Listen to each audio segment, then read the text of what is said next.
Disclaimer, this video will contain mature subject matter. Viewers' discretion is advised. What's going on, my people? Chris is here, and today we're back with another video.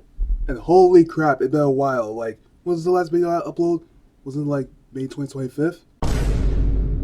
Dang, like, I got a lot of catching up to do, so from now on I'm gonna try to keep it consistency, so. Today's topic is about moving out of your parents' folks. As a Gen Z who recently just moved out to his own crib, here from Ottawa to Toronto, I can tell you that there's a lot of story to tell you about it. So, first of all, we all know that the economy is doing shit right now, so have you ever thought of being trapped at the same place for your last 24 years? For my case, born and raised in Ottawa, known the same people since day one, and basically everything is the same around you, that's suburbia life, if you know what I'm saying, so. Although for my case, I grew up in a cockfest. 5 boys, 1 dad, and 1 mom in a suburbia household, all of us with such unique personality, equal chaotic. Kinda like a black Malcolm in the middle, where I do the Malcolm most of the time. But we're black, so does that make me basically Chris? Because, you know, I'm Chris and everybody hates Chris, so. Like, I'm the one who literally overthinks or observes everything in this household, so. Even I was the one who has the most courage to stand up to my parents when they do something dead wrong. Although you already know what it's like to do that in an African/Caribbean household. Oh! My point is, you grew up like that in the suburbs, and the world feels small, safe, and too predictable. I'm sure some of y'all came across it in one of those YouTube videos onto why you should move out of your hometown. Like, bro, I ain't gonna tell you to move out, but like, I ain't gonna tell you that staying in your hometown makes you a complete loser. Because to me, there's growth everywhere in the world, if you know what I'm saying, so. Because trust me, all those people saying that staying in a hometown makes you weak aren't saying the full fact. Because the truth, moving out doesn't automatically boost your ego. It just exposes you. Yes, you may reinvent yourself living in a different environment. And yes, I do think it's a lot of fun exploring a different environment in long terms. Though it totally comes with a huge cost. And it took me 3 years to finally leave home after college. While watching the boomers laughing at our collapse, we'll show them who's laughing when they're forced to pay the price. Like, I don't know, like, comment below what should be the boomers' punishment once they're all out of the workforce. But in all seriousness, moving out of your hometown or generally your parents' house is a lot. And I mean a lot. Whether you're living on your own or living with roommates, you're basically your own man. Groceries, utilities, transport, and the worst of all, rent. That can all add up to your bills. I can assure you that people that first move out of their parents' house may experience freedom in the first month. Then the next month, experience homesick when something goes wrong for the first time. Feel like you're building something until the economy starts playing defense. Like, there'll be time where you're getting some random ass bill and you'll be staring at your windows at 2 a.m. questioning life. Brings more stress, eh?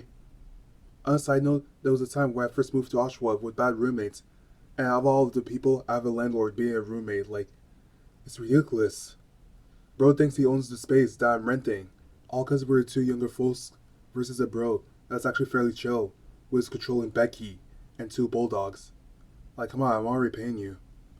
My experience living there is a whole story worth telling for another episode, so stay tuned for that. Back to the main topic. So like, I recently moved to my own space in Toronto, tried to make my way into the city, still questioning if I actually made the right choice, and if I'm actually financially stable. Though right now, I'm chilling. Been like 3 months since I'm now in Toronto, and like 6 months since I actually left Ottawa. I originally wanted to move to Montreal, mostly because all my Haitian folks are residing there, including some of my own family. After making the decision to join university for 2 years, I ended up moving to Ottawa in September 2025, which first turns out to be horrible, and finally settling in Toronto in January 2026. No roommates, no landlord, just me. About 3 months since I moved into my current apartment, and 6 months since I left Ottawa. And I'm still questioning if I'm actually stable or not. And right now, I am crashing. Though stability in a new city, mostly by yourself, is super fragile. And I'm glad I have the courage to actually face the possibility. I remember when I made the decision not continuing life in Ottawa after noticing I've been working way more at my current full-time job over attending my lectures. The same job I had when I was living at my folks in Ottawa. And then it hit me. I didn't move for school. I ended up moving for growth. Like, my experience in university ain't the best, though that's another story for a whole nother video.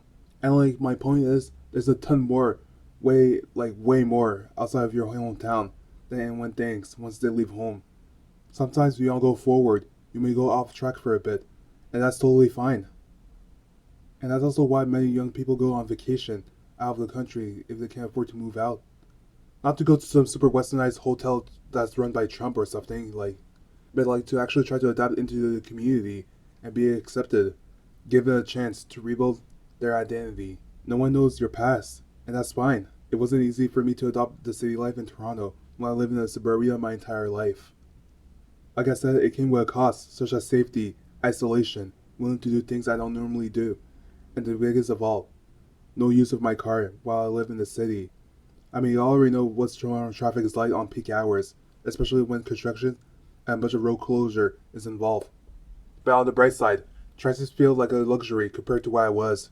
So on a final note that I would like to end on, nobody tells you about the silence once you leave your parents' house.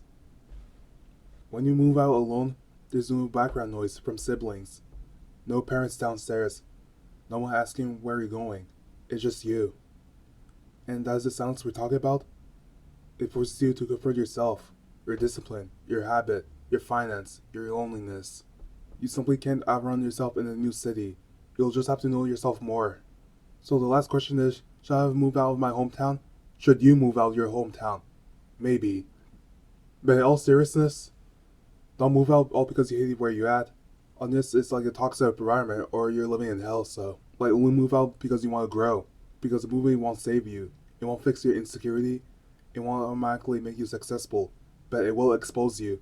And not in some dirty way that everyone's taking so lustful, but point is, if you're ready for this, then yeah, definitely pack your stuff.